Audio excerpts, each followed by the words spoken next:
So we're going to take a look at using a custom font. And Adventuron can import any TrueType font to be used in your adventure games. And there is a really great collection of TrueType fonts here by Damien Gard. This is the URL. The font we're going to use is Dead Forest.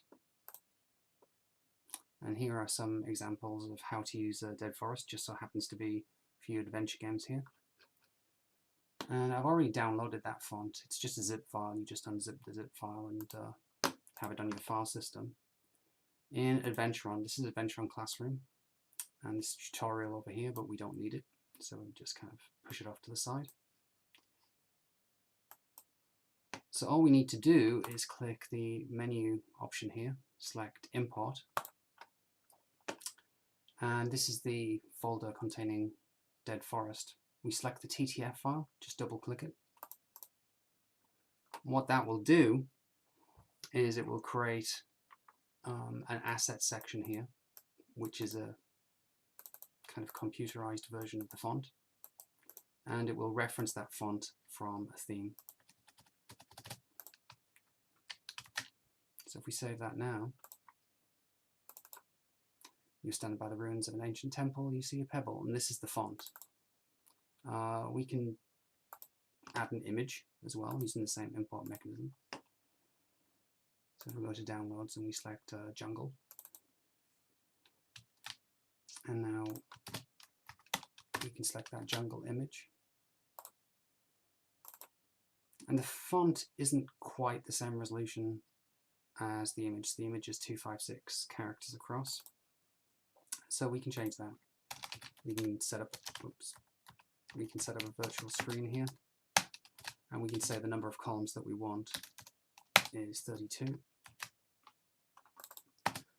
So now the font pixels match the image pixels, and it looks okay. It's a little bit compressed because this image is a little bit too big, but usually you wouldn't have that border around the image, or you would be using a higher resolution image and a higher resolution font. But you can see how easy it is. It's very, very simple. If we want to import another font, we can just select Import. And let's use Plotter. Plotter is a nice, neat font. And there we go, select the TTF. But for the second font that we import, it doesn't automatically set the theme font. So we just have to set it manually here.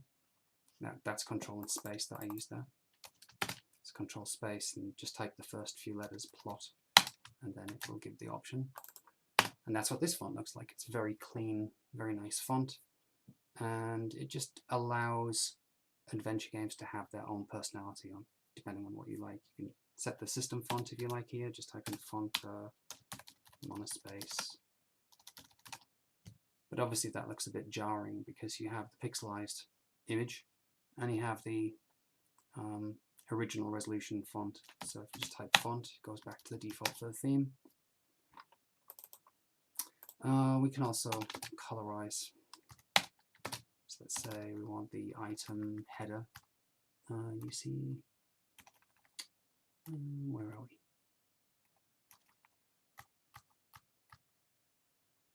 Maybe I should just search from header. You see header, that's what I'm looking for.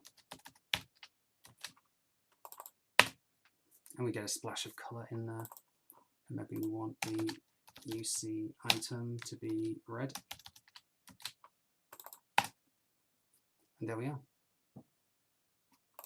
Remember, this is what it looked like originally. Whoops.